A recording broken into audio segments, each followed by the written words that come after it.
are Millwall, we are Millwall. No one likes us, we don't care. We are Millwall, Super Millwall. We are Millwall from the Den.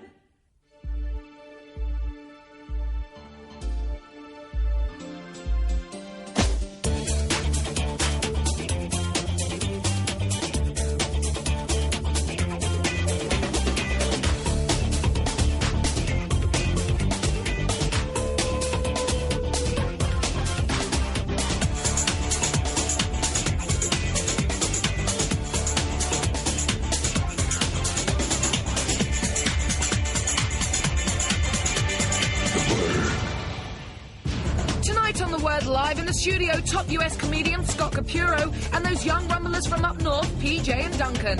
Plus jive talking with 70s dude Huggy Bear and more culinary delights from the hopefuls. Playing live, Morrissey's mate Marian, John of the Police Wimmin, and in their first live TV performance for 3 years, it's EMF. It's unbelievable. The Behr.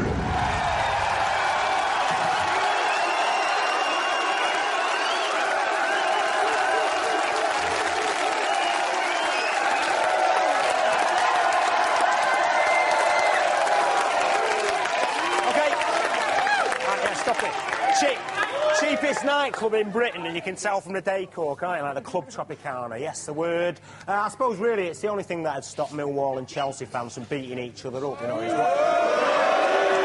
that's right. Is watching this show, and just in case, for some real crowd control, we've got our Dani there, you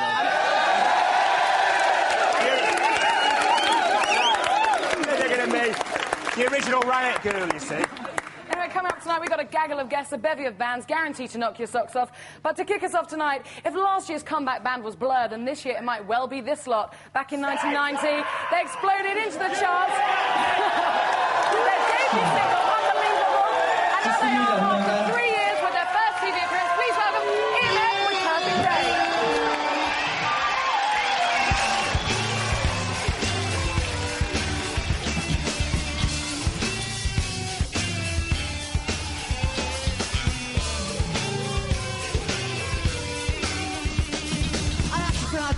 If you could recall the last 24 hours from the TV on the floor, shopping with bricks in the name of fun.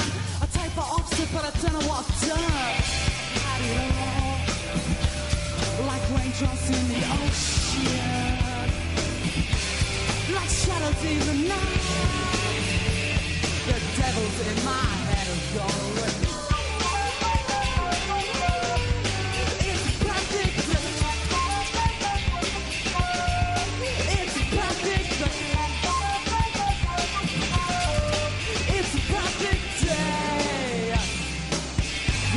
Satan rules.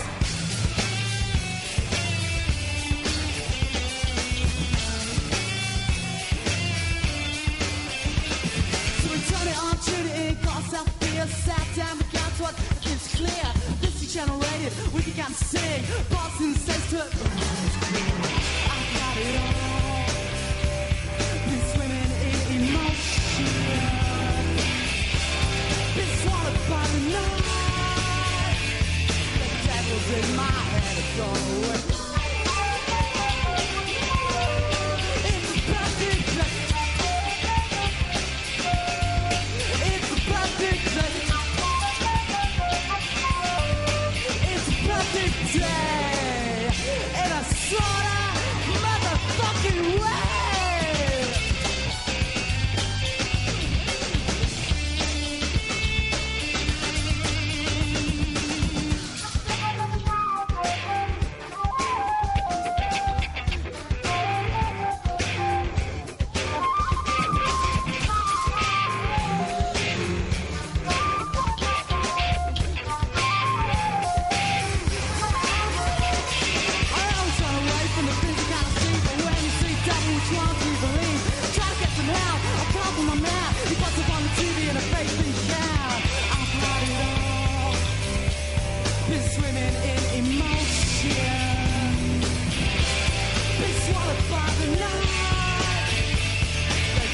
In my head are here to stay. It's a perfect day. It's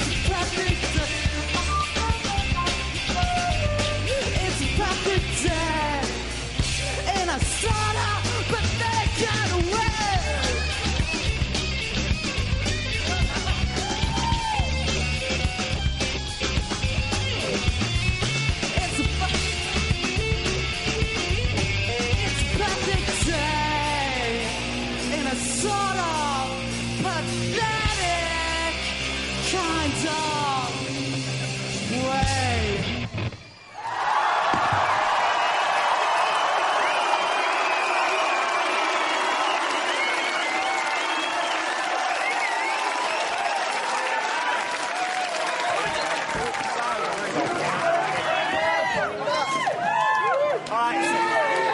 Some rather wild scenes, Zach. Perfect day. You've got your album Cha-Cha out in March. I was going to say, so what have you been doing since 1990? Just kind of writing, having a lot of time off and spending our money that we made. Did you make plenty of money to spend? Not a tad. Like we said earlier, 2 and 6, a fair bit. We're just experimenting in learning new things, really, and enjoying life. Besides having your big worldwide hit, you've got your forthcoming album, as I said, you've got a tour as well in March and April. But you have gone down. Yeah, well, this is what we're getting to, because you have gone down in rock and roll legend as what was the story about you fitting something inside your foreskin? No, I did it in Holland. I can't do it in Yeah, I mean, apparently it was a lime, wasn't it? There's a lime, yeah, and several other things. Isn't that magazine out on Orange or something? Is that true? It was a great... It's all true, yeah. That is true. Well, here. No, I can't. All right, listen. I knew this was going to happen. I can't. No, I'll show you after. OK, well, show us after then, Zach. Yeah, you hold on to them. Listen, thanks a lot. Good luck. It was good luck for them last time they were on the word. Let's hope it is this time. Meanwhile, it's over. Well, Danny, I'll see you later. Thank you very much. Tonight. Well, there are a couple of Geordie lads. They started out on a children's TV show called Biker Grove. They then went on to conquer the pop charts with their debut single, Let's Get Ready to Rumble. They are indeed Declan Donnelly and Anthony McPartlin, otherwise known as PJ and Duncan.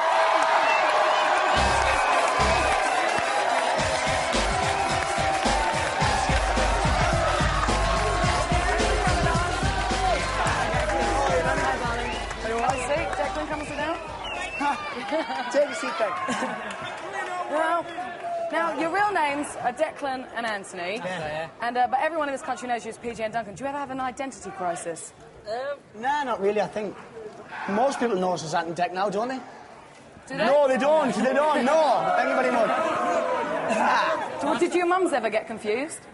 Nah. Not really. I think they still know the difference. Oh, just yeah. about.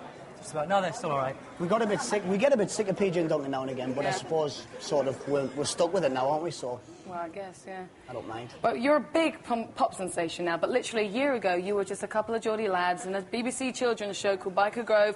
You went on to make a single, which you were kind of... A lot of people thought you were play acting a kind of pop star. We were, really. We never intended to become pop stars.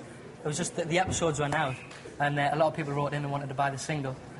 And we said, what? And so we said, OK, then. OK, so then it just took off from there. We stumbled into it by accident. But now you're considered to be quite cool, though, aren't you? Are we? Are we? Yeah?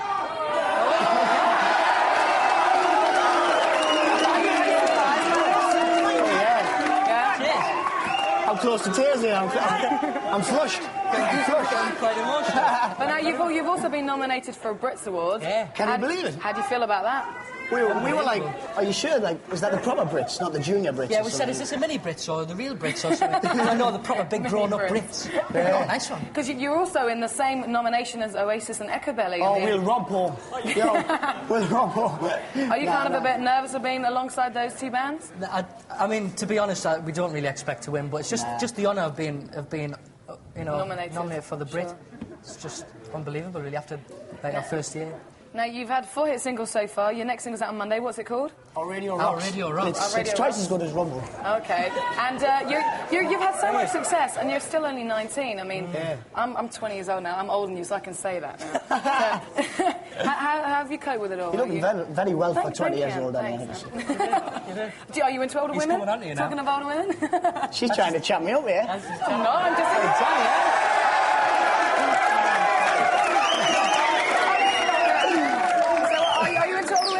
He's got better sideburns and gigs. So what type of women do you go for, then? Oh, you know, any, I don't mind. Any? Smokey, she's a nice lass. I actually have to clarify something with you that I read in a magazine, and Anthony, you once said that you like girls with bottoms, especially voluptuous ones, not small, muscly ones. Is this true?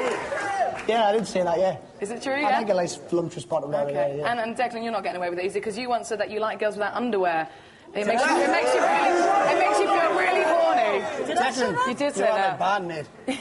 Mum, if you're watching, I didn't say that. I didn't say that. No, probably. Yeah. You did, I was there. So what type of woman do you go for? Who's your ideal woman, then? I think, you know, Sandra Bullock. She's quite nice from on Speed. Speed, yeah. And I heard you like the Wonder Bra girl. Yeah. Oh, that's Along with probably that's everyone Dex else girl. and She's every other guy. Yeah. Is that what you look for in a woman? Wonder bras. Yeah, well, or a big cleavage, should I say? No, I don't mind. You know, take them or leave them, maybe. Now, you're going to stay with us for the rest of the show? We'd love to. Yes, Anthony? Yeah. Brilliant. Well, now, in the 70s, we all had our favourite TV heroes, anything from Basil Brush to Captain Scarlet and my personal favourite, Mr. Ben. But over in America, there's one guy who's been completely forgotten, but his influence is still around, and he's the coolest dude ever to slip into a pair of velvet flares. So we sent our Jazz to America to track him down.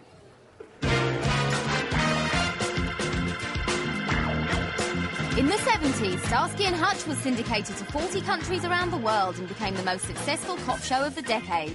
The 85 episodes made megastars out of David Soul, Paul Michael Glazier and their nice hair. It also launched a career in cool for Antonio Fargas, who strutted through the show as hip pool hall-owning police informant Huggy Bear. So when I arranged to meet him, I was expecting the coolest man on the planet. And he did his best not to disappoint, turning up in a cool car for our meeting in his favourite haunt, a Pasadena pool hall. I'll break. We did Starsky and Hutch in '74. We did the pilot. Huggy Bear was just like your sort of street knowledgeable guy who got put in a position where he needed to give some information to Starsky and Hutch. What's happening? Usual, a little robbery, couple murders. Well, today's a little different than the usual. The jokers we're after are driving around in a stolen car, rigged with a bomb. See our problem, Hug? I dig your troubles. Did any of the brothers in the street want to beat up on you because you were a stool pigeon? I could take care of myself. Nobody was going to put nothing over on me that I couldn't handle. Let me make some calls, and I'll get back to you. Is it because you were cool that you got the part, or did you have to become cool? I was from New York. I know what cool was. I saw it. I grew up around it. And I was sort of a voyeur to life. After the 70s were over, and after Starsky and Hutch went to that great precinct in the sky and Huggy hung up his medallions, Antonio found himself out of work. You know, an actor out of work is always someone who's nervous because there are no guarantees in this business. And so it was kind of nervous time, but also you wanted to just be able to sit back and say, you know, it's time to look at other opportunities. In the 80s, opportunities were few for Fargas, apart from the odd cameo appearance. But last summer, Antonio's luck changed when Snoop Doggy Dogg cast him in Doggy Dog World. The Huggy Bear revival had begun.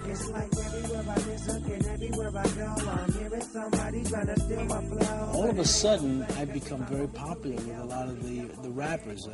A lot of these rappers really like the 70s stuff. They like all those films we did back then. And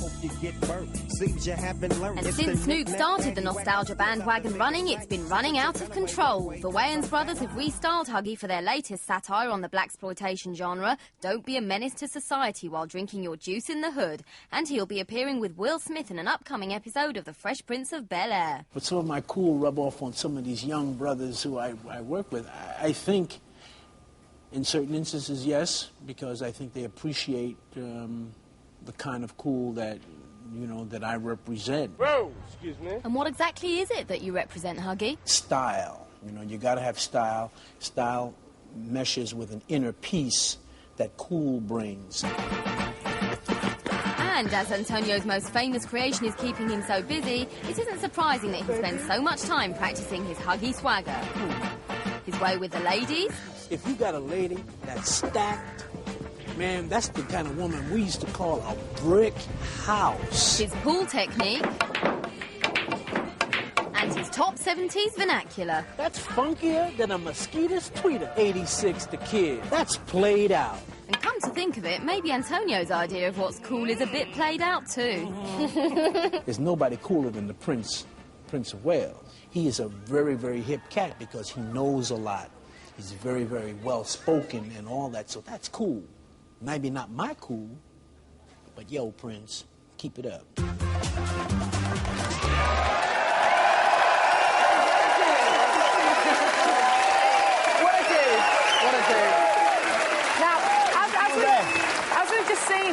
Huggy's now starring. He just starred in Snoop Doggy Dogg, the rapper Snoop Doggy Dogg's video, and you guys rap in most of your tracks. Can you relate to Snoop, or are you coming from where those guys are coming from? Nah. Yeah. Oh, yeah. No? So who's your favourite rapper, then? I mean, I like Snoop. I like a rock rap. I like a lot of diverse type of music. I like a lot of 60s music and everything, really. The best rap group, I think, is probably The Goats, I think, for me. Really? Yeah. Can you give us a couple of lines from one of their tracks? No. Oh, go on. No, I don't want to embarrass us, Danny, please. Oh, OK, then. All right, then. We don't want to embarrass you anyway. Now, and actually, Newcastle's got a bit of a rap music heritage, hasn't it?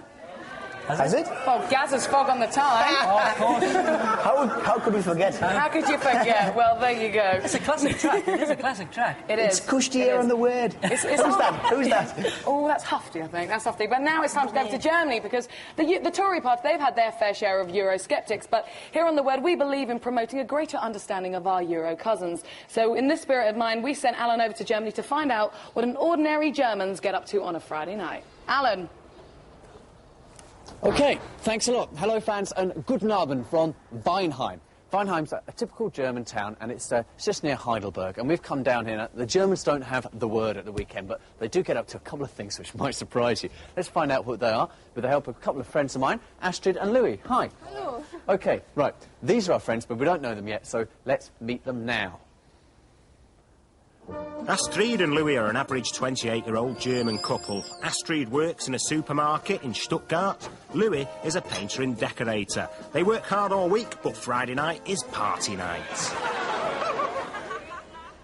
So there we have it. Astrid and Louis are swingers. They swing, and they're not alone in that. About 4 million other Germans are regular and active swingers. How so? Let's find out. So, Astrid, what is swinging? Swinging is when you are a couple and you go to a club and meet other couples and maybe you swap. Okay, and how long have you two been swinging? 4 years. And how many partners have you had in that time? 5 or 6. Excellent. Okay, well, if you want to go swinging, if you've decided that's your bag, you can't do better than go to Club Quickie, Dotiwala, for Para, which is where we are. Now, I'm really hoping that the owner is expecting us and he's going to let us in. Excellent, here he is. Hello. Hi, how's it going? Hello. Okay. Come on. So there we go. Okay, when you come back to us a bit later, join us for some swinging. We're not going to be out there. We're going to be in here. We're going to be swinging at Club Quickie. So I'll see you. What? Hey, watch out for the man with the moustache. Yeah, thanks for the advice. No, really, it's going to be swinging. Well, you guys... There's Alan there. Now, you guys, you've just come back from Germany. Yeah. Were you into any of that swinging sessions? We were swinging the night away. We were swinging from the rafters, Danny. I tell you. None of the swinging swapping? Nah. Doesn't he look like a bit like Huggy Bear, though, when he's dicky ball? No, cool he like doesn't. him, Anyway, we'll be finding out what Alan gets up to behind the doors of Club Quickie after the break, and also there's all this.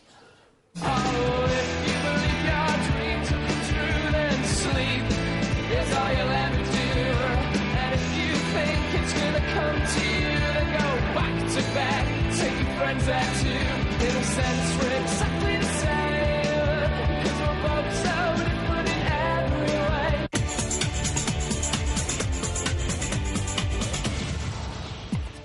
Which band asked the Stone Roses to support them on their sellout tour in 1990?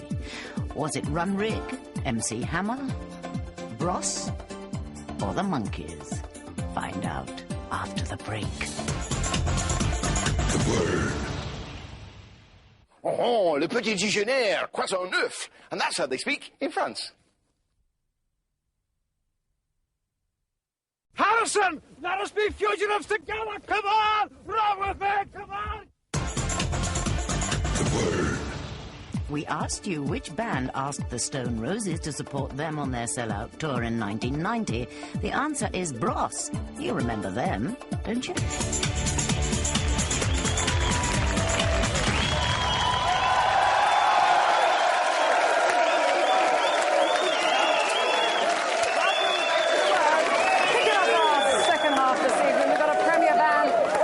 Manchester. They've already been given the Morrissey seal of approval. This is their first ever British TV appearance, so please welcome Marian with Sleep.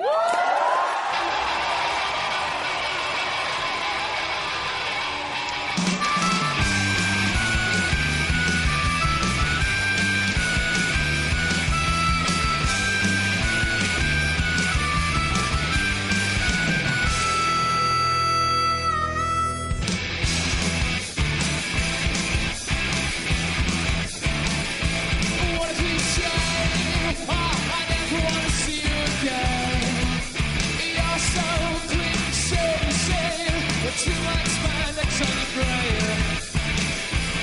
Oh, if you believe your dreams will come true, then sleep is all you'll ever do. And if you think it's gonna come to you, then go back to bed. Take your friends out too. In a sense, we're exactly the same. We're both so different in every way. In a sense, we're exactly the same. We're both so different in every way. In every way.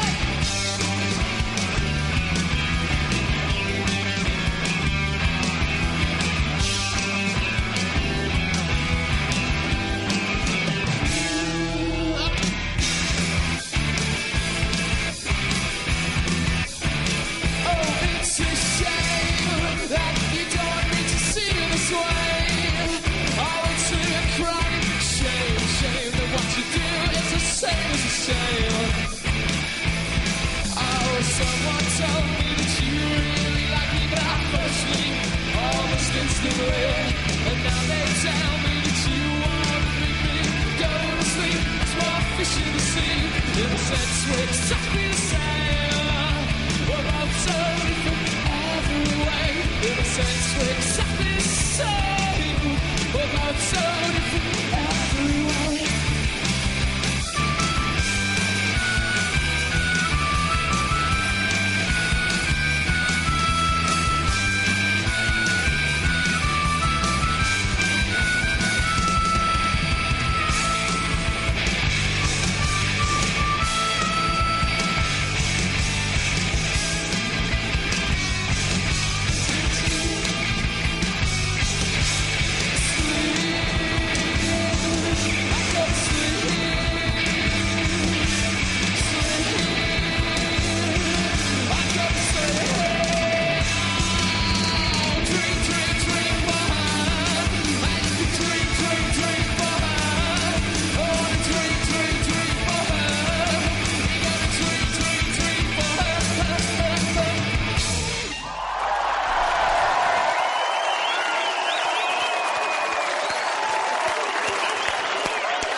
To dig the new breed there from the Northwest. That's Marian. Their debut single, Sleep, comes out next Monday, and you can see them tomorrow night at the Aston Villa Leisure Centre in Birmingham, or on Sunday night at the Island Club in Ilford. And what a lovely place Ilford is. Now, on this show, we like to explore all areas of youth culture. So quickly, a bit of modelling.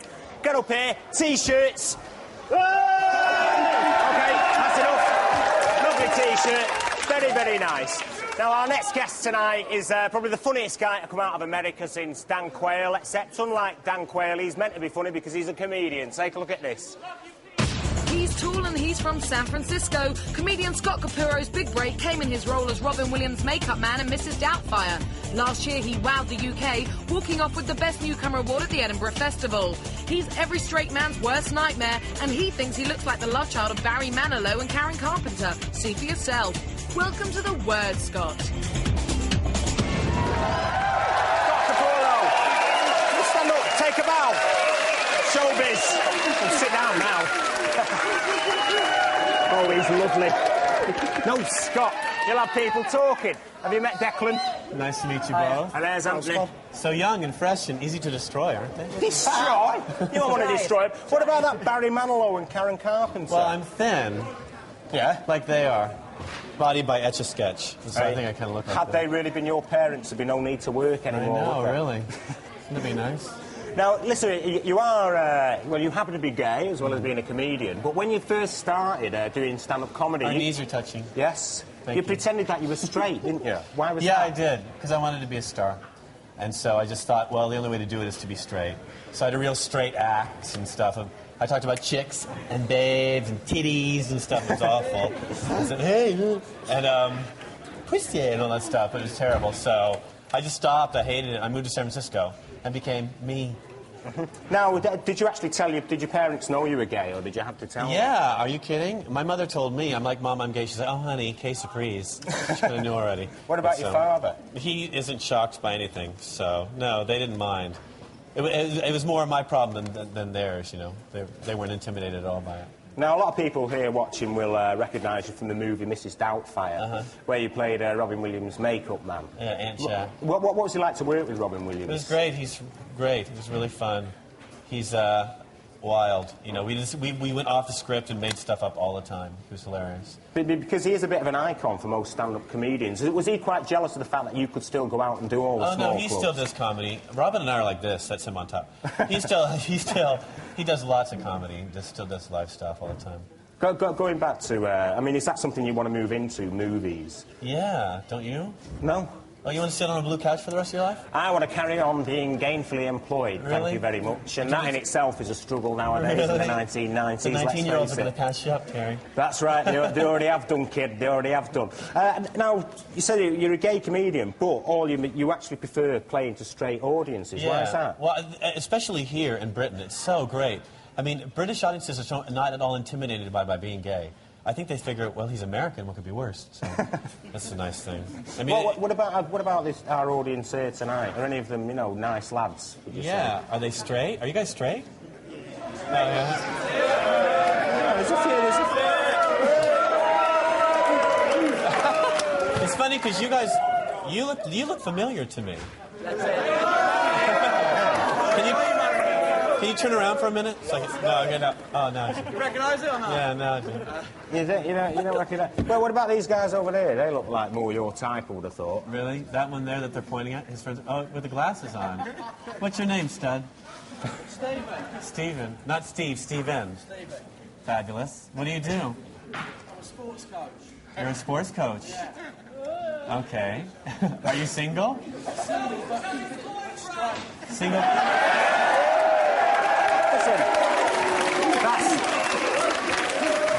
But what does straight mean, guys? Straight guys always say, I'm straight. What does that mean? That means okay, Steve, you say you're straight. That means you've never, ever, ever, I don't want to go with you. ever... Oh,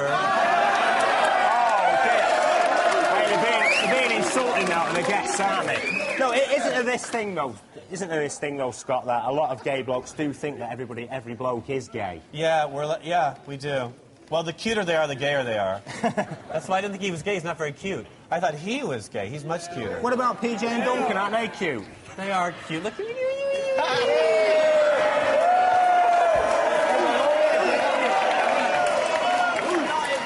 But you guys are virgins, aren't you? He's flirting with you. He's flirting with you. They're little virgins. Listen, he's a good Catholic boy, Declan. Yeah, so you're a virgin. That's why you're not going to find out, pal. Now, listen, you behave yourself. You're going to stay with us tonight. We're going to have, hopefully, plenty of fun for you. All right. Meanwhile, it's a bit of a philosophical debating point, this, when you're British. It's like, what have the Germans ever given us? The Luftwaffe, the Blitz, and Jürgen Klinsmann, who I suppose a lot of Spurs fans... However, it's payback time tonight because we've sent our Alan over to the sleepy town of Wimmin in Deutschland, and he should be there now. Hiya, Alan. Hi, OK, welcome back to the Club Quippy in Weinheim. Basically, it's a bit like a pub, but people have sex. So we're having a look here at swinging, and with us we've got Astrid and Louis. Now, you're looking for some other couple, whoever, with whom to form a foursome, right? Yeah. OK, well, off you go, and you go and find someone. We'll get back to you and see if you've had any success. Now, I'm here with Hansi, who's the host here. Hi. And we're going to have a look around, maybe. Basically, the thing with swinging, we're not talking about, you know, subtle, old, boring old things like emotions. It's just a lot of fun here, right? I think the people want to have fun here. What sort of fun? They want to have fun in sexual... Okay. They want to have fun in sex, but not only in sex. They want to have fun in feeling and in party. Right. The main thing here is to celebrate a party. And can you come here just for a drink? Yes. If you're a couple, you can come here, have a drink, and... so look in here. We look here, for example... And so some people just come and watch? Yes. I think it's about 10 or 20% who are only watching the other couples and stay with their own partner. Oh, that's nice, OK. I see you've got contraceptives there, that's nice. We must move on. Let's go and have a look in the jacuzzi room. I mean, okay. do you get a lot of sex work in here yourself? No, our job is to celebrate the party and to organize Have you had many partners? I've one partner. One partner? I have Excellent. one partner. But lots of nice times?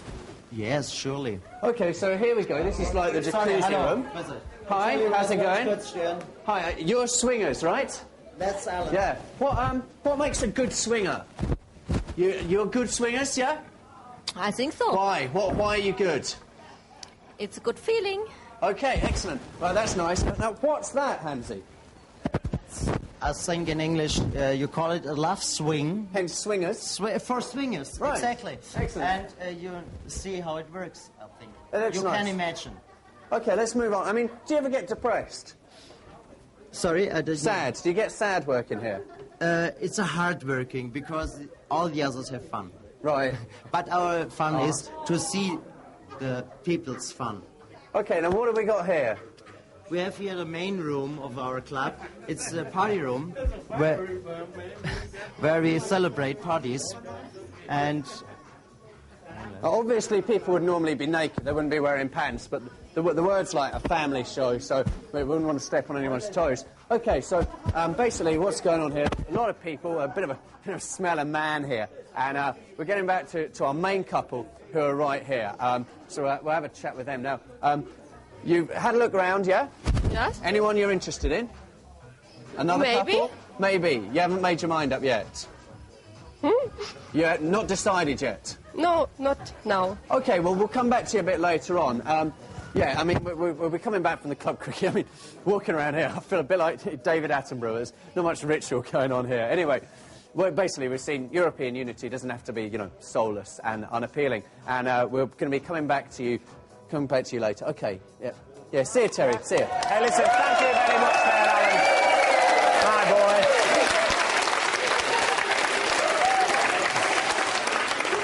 I tell you, he looked a bit annoyed, didn't he, that German bloke? You know, when he was talking to his girlfriend who was dressed in the And they were all just doing a lot of that back there. Is that how straight people have sex? They just do a lot of that? They seem very annoyed. I suppose that's what they mean by sauerkraut, isn't it? Oh, I guess. How annoyed they all were. I mean, you're from San Francisco. That's supposed to be a pretty swinging city, isn't it? Yeah, I guess it is. I don't really get around much, though. I'm old. You're old? 32. 32? It's like 80 in gay years. Is it? Yeah, I might as well be dead. Like you might as well be dead. You're not very nice to yourself. 19, this is what everybody wants to see. I mean, you've toured in Germany, you were talking about it before, but, I mean, do you not find something odd about the Germans being like that? Because they're known for their efficiency, aren't they, I guess they are, yeah. But they didn't look very efficient. They weren't using their time wisely in that. They should have been, like, going at it. They'll be laying around, drinking champagne. They can do that anytime. I am sure they'll be getting... all those big old phallus things, why aren't they using them? Woo! I'm sure they'll be getting a lot busier. Those things intimidated you, I think, a little bit. And they certainly did. You're getting very embarrassed. They'll be getting a lot busier later on, I believe. You have little teeny fingers. Very intelligent. Listen, in terms of wild clubs, I suppose one... teeny tiny nose, too. Very intelligent. He's a lovely boy. It's cute, Terry. You've got a cute nose, mate. But now, of course, there is quite a wild club in Los Angeles. It's owned by Johnny Depp, known as the Viper Rooms. It made headlines for the wrong reasons some time ago when River Phoenix overdosed there, and as a result of that overdose later on died. And also it's been in the press this week because Jason Donovan actually collapsed in the same club in Los Angeles this week. And have a look at this film and it'll explain a little bit more to you. On the 17th of January this year, Kate Moss celebrated her 21st birthday at the Viper Room, 8852 Sunset Boulevard. The club, owned by Kate's boyfriend Johnny Depp, is notorious for being the venue of River Phoenix's fatal drugs overdose. Amongst the guests that night was Jason Donovan. As has been well documented, Donovan collapsed and had to be taken to Cedars-Sinai Medical Center. This is the actual call made by the manageress of the Viper Room to the emergency services. I need an ambulance at the Viper Room. It's 8852 Sunset Boulevard, please. What do you got going on there? An epileptic fit. The other voice you can hear is reported to be Kate Moss. Man or woman? It's a man, correct? It's a man. Approximate age? About 25. Okay, is he awake and breathing now? He is breathing? Yes. Yes, he is. Okay, is he right there next to you? How far away? Okay, thank you. No, hang on. Hello? 498.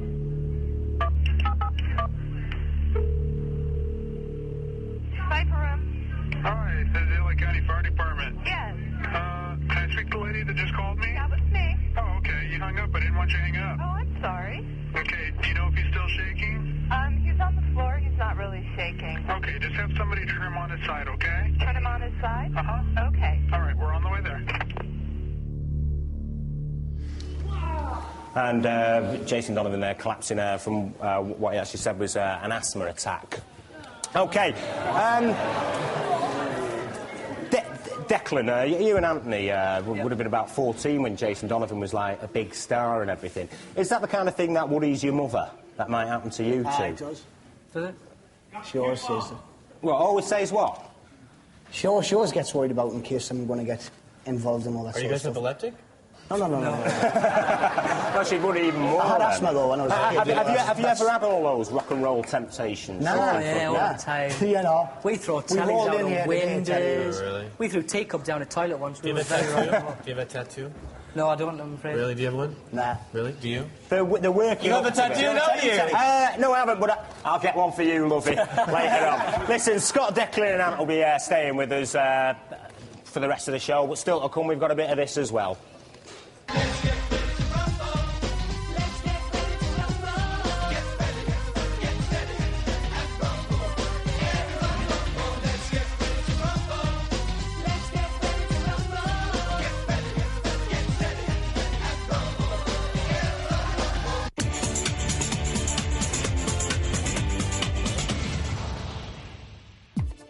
Which one of these celebrities does not claim to have seen a UFO? Is it Muhammad Ali, Jimmy Carter, John McCririck, or William Shatner? Find out after the break. The word. Here come the Belgians.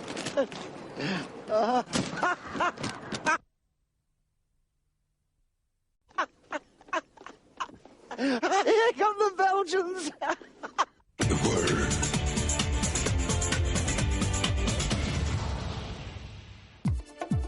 We asked you which celebrity does not claim to have seen a UFO. The answer is John McCririck.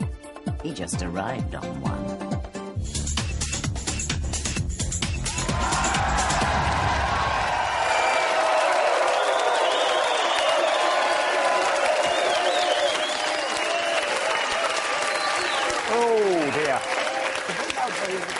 Yeah, they are a noise. Welcome back, still with us, of course, Scott Capurro, American comedian extraordinaire. We have Anthony McPartlin and Declan Donnelly, a.k.a. PJ and Duncan. Well done, Teddy. And aren't they lovely lads, you know what I mean? Nice and clean living. In fact, you're older, you've got a brother who's a Catholic priest, haven't you, Declan? That's right. Were you never tempted to go into that vocation yourself? Not really, no. Mind you, 400,000 albums sold, they'll be passing the old collection plate round. I was always too much of a show-off, really. A show-off? Yeah, it was. Oh, you see, that's all in your catechism, mate. You want to get rid of that sin of pride and all that. Holy Ghost will be on your tail, mate. Anyway, somebody else who might be getting castigated by the other religious people out there is our Alan. He is currently over in Weinheim in Germany, having a swinging old time. Alan. OK, hi. Much chagrin, we're still here at Club Quickie. Hi, nice to see you. Leaving here soon. Basically, we're back here. We've got Astrid here and Louis, who have managed to find themselves, not a foursome, unfortunately, but just one woman. How did you pick her? We met her at the bar. And what are you going to do to her? I don't know. Bit of fun. I think so. OK, well, all the best. I'm glad you had some success. Just say goodbye here to Heinzie. Cheerio. Cheerio, you got Alan. any message for the people in Britain? Yes, I have a message. Please come and visit us and have a good swinging time in Germany, in Quickie, in Weinheim. OK, Club Quickie. Now, not something I'd put my weight behind. I'd be a bit scared. Try and imagine Steve Wright toting a piece, and you might get the message. We really have to get out of here as quickly as we can. I'll explain. OK, cheerio. Yeah. Actually, I've got a feeling that something might have gone quite badly wrong there. That was Alan in Germany. As they say, beware the Germans with moustaches. You thought we'd have learnt that one a long time ago. They all look so bored. They're just laying there going, la-da-da. What are they doing? Efficiency. Oh. I think Alan scored and he's off me. Alan scored and he's off. Well, let's hope If I'm wearing a silly outfit like that, I want to be moving. I think they should be moving around, not just laying there. Yeah. It's kind of scary. Do you wear little outfits like that when you do things? I'll tell you later on, kid. You won't tell me? I'll tell you over a little glass of beer. I can't do that. I'm here merely to allow you to flow it all out. Are you a good Catholic girl also? Excellent, excellent. Ask me about anything and I'm that neurotic I feel guilty about everything. OK, we are now going to meet, again, our Jazz. As you know, she's not around today, but she has been in America meeting... What's that? OK, yes, we are moving on to something completely different now. And it's time for you to take a look at this.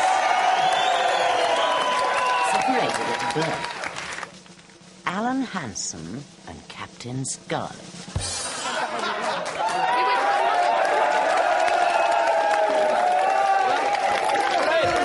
Oh, my God. Oh. Another word exclusive, as you can see. Now, some of the following scenes, besides this one, may disturb some of you. So, was everyone all right down with a few accidents again? The following scenes may be disturbing some of you at home, so if you are of a nervous disposition, I suggest you put a paper bag over your head.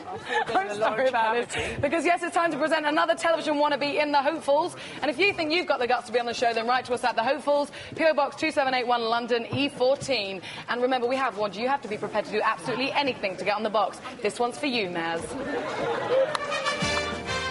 Welcome to the Hopefuls, people who said they'd do anything to get on television. Meet David Turner from Bishop Stortford. David works in the leisure industry and likes to keep fit, so we made him a protein-enriched shake. Enriched with raw liver, heart and 150 live worms.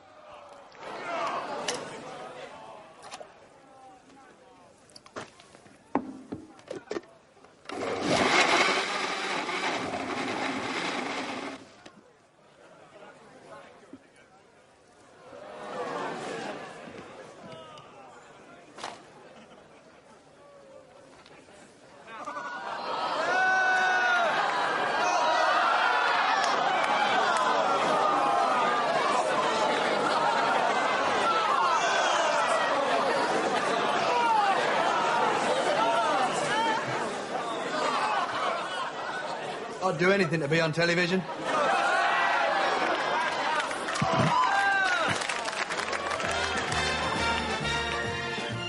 Ooh, David, you are awful, but we like you.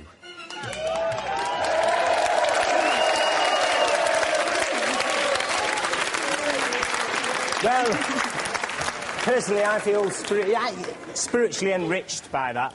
I noticed that you two were the only ones watching it. Up here. Yeah. You're hard, aren't you? Oh, yeah. Northern lads. What's the most northern thing you've ever done? I used to eat worms as a kid. What's the most northern thing? You know, like kill your brother's kestrel, something like that. Oh, no, I have gravy on my chips, like. It's quite northern, isn't it, Teddy? That's pretty good. That'll do for now. This is it. Listen, we'll have to sort you some of these guys out for your future videos. Oh, yeah, that'll be good. Move into a more adult audience. Have you got anything like that in the States? Was he really swallowing worms? Like, really? Yes, like, he was. Fake? He really swallowed worms? Yeah. See, Jesus. Variety's not dead over there. You people are bored. You're too bored here. You gotta read a book. We need jobs that pay lots of money, don't we? Go to a movie, something like that. Quit swallowing worms. OK. Good advice, good advice. We kick them out of England for being too uptight and then they start giving us advice, don't they? OK, in fact, if you remember before I said that I thought that there might be some trouble with Alan, I believe there was something went wrong. We're actually going to go over to Germany now and our Alan, who's exited the club. Alan, are you there? Hello, Alan? Alan? What? Yeah, what's actually been going on? It's nasty. During that last thing, we'd been locked in. We were being threatened. This Steve Wright guy, basically, he locked the door to that steel door to that big warehouse, and his associate came along, this gorilla with a ponytail, and took a load of our stuff and said that if we didn't pay him thousands of marks, we were going to have to fight our way out. And did he actually threaten you? Well, yeah, nasty. It was wholly unpleasant. What sparked it all off? But I don't know. I mean, we thought we were going to... They were just gangsters, basically. We thought it was like a Tupperware wife-swapping thing, but they were just hoodlums, criminals. Yeah. I mean, obviously we don't know the full details, but nevertheless, you are okay though now. Well, yeah. I mean, we were talking to them, and it was horrible. There were people all around us having orgasms while we were talking, filleting and anal stuff, and it was just really very nasty and scary. Well, I'm glad you're okay now, Alan. And well, as you know, Alan had ways of making them talk, didn't he? Really, he did his bit for Britain. Alan, don't worry about it. We've got a few... You might not have swung tonight with the guys over in Germany, but we've got a few girls here that'll swing with you anytime. Right, girls? Oh, yes. That's very nice. Look at that. You're doing it all wrong, Terry. You're doing it all wrong, obviously. I know, I am doing it. He's on the verge of tears. It's so sweet. Look at him. Well, he's needs stuck to be in held. He's stuck in Germany. War or no war. Listen, thanks a lot for coming in tonight, Scott. A pleasure having you. Thank you. You're done now. Can I plug my work? I'll be seeing you again very shortly. I'll be at the. Go on then. I'll be at the Banana in Balham this Saturday night. The Banana. Yeah, exactly. Thanks. I'll see you out on Monday. All right, we've got those done. Thank you. All the scores are done now, but come and join us next week. We've got Northern Exposure star Rob Murrow and also funky music from Freak Power. But to play us out tonight, here they are. It's the Clubland's biggest, brightest and boldest star. He's gone from behind the turntables even tonight. It's all going horribly wrong this evening. Here they are, John of the Police Women with Passion.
And we will be back again with you. You see, we come out. What happened to the 12-inch version? That's what we want to know. We'll be back next week for another exciting episode of The Word. Until then, stay chilled out. Great to be with the Geordies again. Thanks for having me, Cole, mate. DJ Duncan!